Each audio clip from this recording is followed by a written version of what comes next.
எல்லோருக்கும் வணக்கம். நான் உங்கள் Pranav. This is F P Cinemakkaran. இந்த சேனல் நீங்கள் புதுசாக வந்திருக்கீங்கன்னா சேனல் சப்ஸ்கிரைப் பண்ணி சப்போர்ட் பண்ணுங்கள். இந்த சேனலுக்கு தொடர்ந்து சப்ஸ்கிரைப் பண்ணி தொடர்ந்து உங்களோட சப்போர்ட் கொடுத்துக்கிட்டேங்க.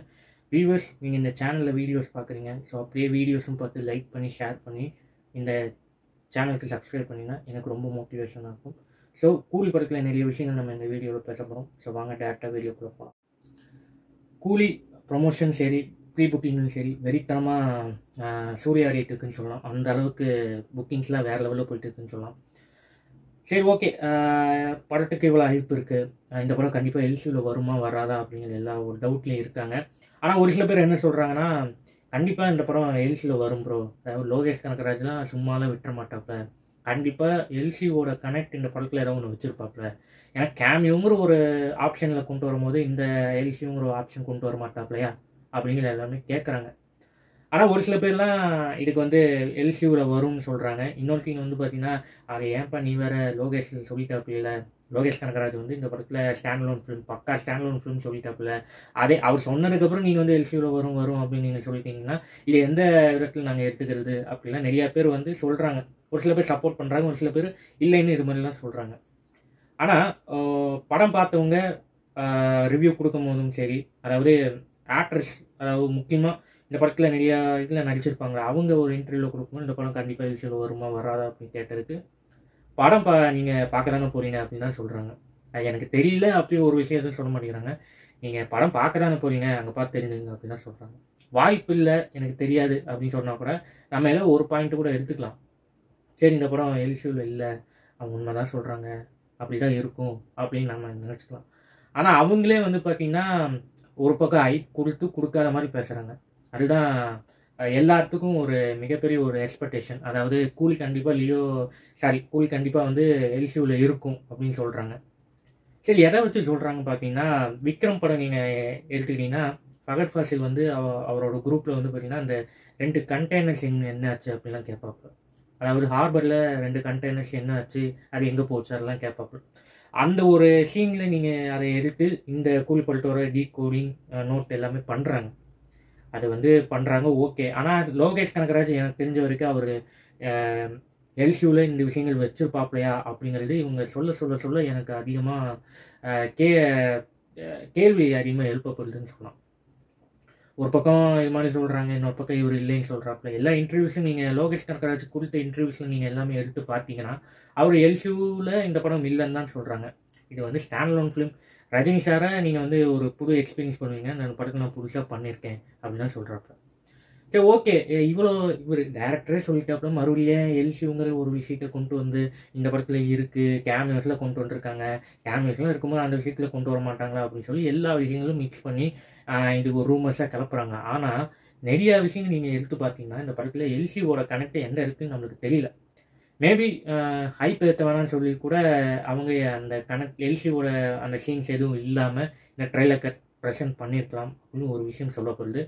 எனக்கு தெரிஞ்ச வரைக்கும் எல்சியூவில் இருக்கிறதுக்கான வாய்ப்பு இல்லைன்னு நான் நினைக்கிறேன். ஏன்னா அது இருந்தால் கூட ஒரு பிஸ்னஸ் ட்ரிக்ஸாக நம்ம நிறைய விஷயம் எடுத்துக்கலாம். இப்போது விக்ரம் படத்தோட கனெக்டு, கல்கி படத்தோட கனெக்டு, லியோ படத்தோட கனெக்ட்லாம் இந்த படத்துக்குள்ளே இருக்கும் அப்படின்னு எல்லாருமே சொல்கிறாங்க. ஒரு சில பேரில் சொல்லும் போது நம்மளுக்கு ஆர்வம் அதிகமாகவே ஆகுதுன்னு சொல்லலாம். இவ்வளோ விஷயம் சொல்கிறாங்கப்பா, அவங்க ட்ரெய்லர்லாம் திருப்பி பார்க்குறாங்க. அப்புறம் விக்ரம் லியோ படங்களை திருப்பி எகைன் பார்த்து அவங்க டீகோட்லாம் பண்ண ஆரம்பிச்சிட்டாங்க. சரி, அதாவது விக்ரம் படத்தில் இப்படி தான் நடக்க போகுது, கைகி படத்தில் இந்த மாதிரி நடந்துச்சு, விக்ரம் படத்தில் இந்த மாதிரி நடந்துச்சு, ஆனால் இந்த 2 படத்தையும் கனெக்ட் பண்ணுற விதமாக லியோவையும் கொஞ்சம் ஆட் பண்ணிக்குவாங்க அப்படின்னு சொல்லி இந்த கூலி படத்துலையும் இதை வந்து இந்த சீன் காட்டப்படலாம் அப்படின்னு ஒரு விஷயம் சொல்லப்படுது. எனக்கு தெரிஞ்ச வரைக்கும் நம்ம படம் பார்த்ததுக்கப்புறம் தான் நம்ம ஒரு விஷயம் நம்ம ஷூராக நம்ம கன்ஃபார்ம் பண்ண முடியும். இந்த படம் எல்சியூவில் வந்திருக்கா இல்லையா அப்படிங்கிறது வந்து நம்ம கன்ஃபார்ம் பண்ண முடியும். படம் ரிலீஸ் ஆகிட்டுனா நம்ம கன்ஃபார்ம் பண்ண முடியும். இப்போது நிறைய விஷயங்கள் ரூமர்ஸாக அவங்க பேசுவாங்க, இந்த படம் எல்சியூவில் இருக்கும், டிஃப்ரெண்ட்டாக பண்ணியிருப்பாங்க, time travel movie, science fiction movie அப்படிங்கிறது. ரிலீஸுக்கு முன்னாடி இந்த விஷயங்கள் பேசப்படுறது வந்து நேச்சுரல் தான். ஆனால் லோகேஷ் கனகராஜ் படத்தில் என்ன பண்ணியிருக்காங்க அதுதான் மெயினான ஒரு விஷயம். படம் பார்த்ததுக்கப்புறம் தான் இந்த படம் எல்சியூவில் இருக்கா இல்லையாங்கிறது ஒரு அஃபிஷியலாக கன்ஃபார்ம் பண்ண முடியும். சரி, ஓகே. நேற்று வந்து பார்த்தீங்கன்னா கூலியோட ஆடியோ லன்ச்சு டிவியில் நீங்கள் பார்த்துருப்பீங்க. நான் சொல்லி தெரிய வேண்டியதில்லை, நீங்கள் பார்த்துருப்பீங்க. அதில் ரஜினி சார் பேசின விஷயங்கள் ரொம்பவே சூப்பராக இருந்துச்சு. அதே மாதிரி நாகார்ஜுனா சார், கலாநிதி மாறன் சார், அப்புறம் ஸ்ருதிஹாசன், சத்யராஜ் சார், சோபின் சார், அதுக்கப்புறம் நாகார்ஜுனா சார் இவங்களாம் பேசினது வந்து பார்த்தீங்கன்னா இந்த படத்தை பற்றி பேசினாங்க. ஆனால் ரொம்ப ஹைப் இல்லாமல் தான் பேசினாங்க. நார்மலான ஒரு ஸ்பீச் இருந்தால் எப்படி இருக்கும் அந்த மாதிரி தான் அந்த படத்தில் நடித்த ஆர்டிஸ்டோட ஸ்பீச்சு அப்படி தான் இருந்துச்சுன்னு சொல்லலாம். ரஜினி சார் வந்து இந்த சினிமாவுக்கு வந்து 50 வருஷம் கம்ப்ளீட் பண்ணுறாப்புல. அதாவது அந்த செலிப்ரேஷனுக்காக இந்த கூலி படம் ரிலீஸ் ஆகுது. ஏன்னா ஆகஸ்ட் 1975 தான் அவர் வந்து ஃபஸ்ட் டைம் நடிக்க வந்தாப்புல. அது வந்து அபூர்வ ராகங்கள் வந்து நடிக்க வந்தாப்புல. இப்போ கூலி அவரோட 50 வருஷத்தை செலிப்ரேஷன் பண்ணுற விதமாக இந்த படம் இருக்குன்னு சொல்லப்படுது. ரஜினி சார் பேசும்போது ரொம்பவே ஒரு எப்படி சொல்லணும்னா நம்ம ரியலாக நம்மளை கனெக்ட் பண்ணிக்கிற மாதிரியே இருந்துச்சு. அவரோட லைஃப்பில் அவர் நிறைய விஷயங்கள் கஷ்டப்பட்டுருக்காப்புல. இந்த ஸ்டேட்லேருந்து தான் ஹீரோவாக இது மாதிரி வந்திருக்காப்புல. பஸ் கண்ட்ரக்டராக இருந்து இது மாதிரிலாம் வந்திருக்காப்புங்கிறது அவர் பேசும்போது பார்த்தீங்கன்னா நம்ம லைஃப் நிறைய விஷயங்கள் கனெக்ட் பண்ணுற மாதிரி தான் இருந்துச்சு. ஏன்னா நான் அந்த பர்சனலாக பார்க்கும்போது ரஜினி சார் பேசுகிற அந்த ஒவ்வொரு விஷயம் அவர் யதார்த்தமாக பேசுகிறாப்புல, ஜாலியாக பேசுகிறாப்புல. ஆனால் அந்த மனுஷன் பேசும்போது ஒரு ஒரு மாதிரியாக ஒரு ஃபீலிங் ஆகுது. அதாவது அவர் சாதாரணமாக தான் பேசிகிட்டு இருக்காப்புலாங்க.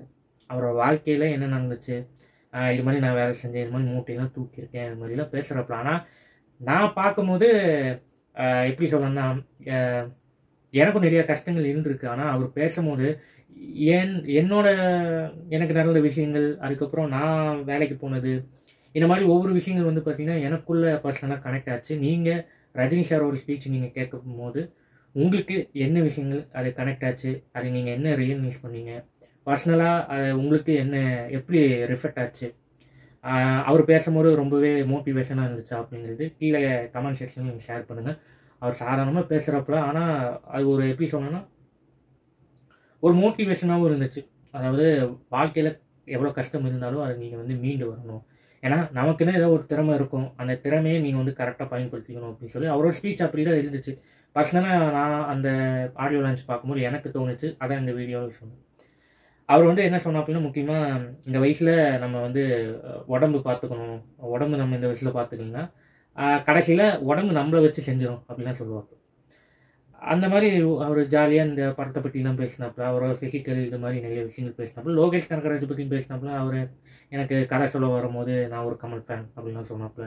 அதில் நான் வந்து கேட்டேனா அதெல்லாம் ரொம்ப ஜாலியாக பேசினாப்புல, ரொம்ப நல்லா இருந்துச்சு. லோகேஷ் கனகராஜை பொறுத்த வரைக்கும் அவர் இந்த படத்தில் ஒரு நல்ல விஷயங்கள் பண்ணியிருப்பாப்புன்னு நான் நினைக்கிறேன். கொஞ்சம் டிஃப்ரெண்ட்டாகவும் சரி, ஸ்க்ரீன் பிளேயில் கண்டிப்பாக மனுஷன் விளாண்டிருப்பாப்புன்னு நான் நினைக்கிறேன். கண்டிப்பாக நாகார்ஜுனா சார் ரோல் வந்து பார்த்திங்கன்னா அவரே சொல்லியிருந்தாப்புல என் ரோல் வந்து ஒரு டார்க் சைடு ரோலாக இருக்கும், அதை நீங்கள் பார்த்து ரொம்ப என்ஜாய் பண்ணுவீங்க, ரசிகபடி மாதிரி இருக்கும். ஒரு வில்லன் கொடூரமாக நக்கலாக இருக்கும்போது நீங்கள் எவ்வளோ என்ஜாய் பண்ணுவீங்களோ அந்த கேரக்டர் தான் எனக்கு அப்படியே இருக்கும், நீங்கள் கண்டிப்பாக என்ஜாய் பண்ணுவீங்கன்னு சொல்லியிருந்தாப்புல. சரி, ஓகே. இந்த மாதிரி ஒரு பக்கம் ப்ரமோஷன், ஒரு பக்கம் ப்ரீ புக்கிங், இந்த மாதிரி டிக்கெட்லாம் புக் ஆகிக்கிட்டே இருக்குது. எல்லா இடத்துலையும் ஷோஸ் வந்து பார்த்திங்கன்னா ஹவுஸ்ஃபுல் ஆகிட்டே இருக்குது.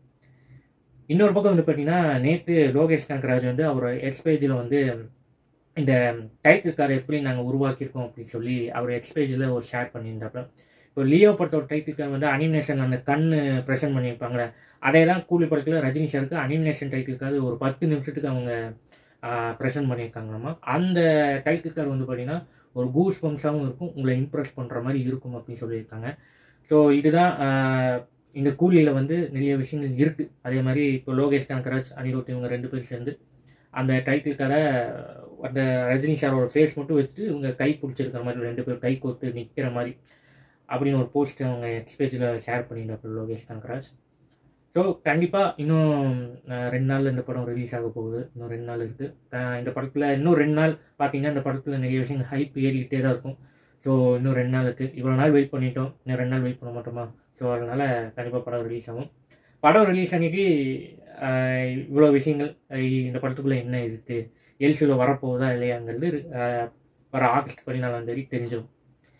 ஸோ நானும் வந்து பார்த்திங்கன்னா இப்போ டிக்கெட்டில் புக் பண்ண ஆரம்பிச்சிருக்கேன். எனக்கு தெரிஞ்ச வரைக்கும் நாளைக்கு புக்கிங்ஸ் ஓப்பன் பண்ணிடுவாங்க. நான் ஆளாக போய் நான் வந்து டிக்கெட்டு புக் பண்ணிடுவேன். ஸோ கண்டிப்பாக நம்ம சேனலில் வந்து கூலி படத்தோட ரிவ்யூ வந்துடும். அது ஒரு சமயம் சீக்கிரம் வந்தாலும் வரலாம், கொஞ்சம் லேட் ஆனாலும் ஆகலாம். அதனால் கண்டிப்பாக நம்ம வீடியோவில் வந்து கூலி படத்தோட ரிவ்யூ வந்துடும். ஸோ இதுதான் கூலி படத்தில் ஷேர் பண்ண விஷயங்கள். ஸோ இந்த வீடியோ உங்களுக்கு அதிகமாக பிடிச்சிருக்கும் நான் நம்புகிறேன். இன்றைக்கான வீடியோ இவ்வளோ தான். உங்களை அடுத்த வீடியோவில் வந்து சந்திக்கிறேன். So thank you, be safe and once again this is F T Cinemakkaran. நான் உங்கள் பிரணவ். தேங்க்யூ. மறக்காமல் இந்த சேனலுக்கு சப்ஸ்கிரைப் பண்ணுங்கள்.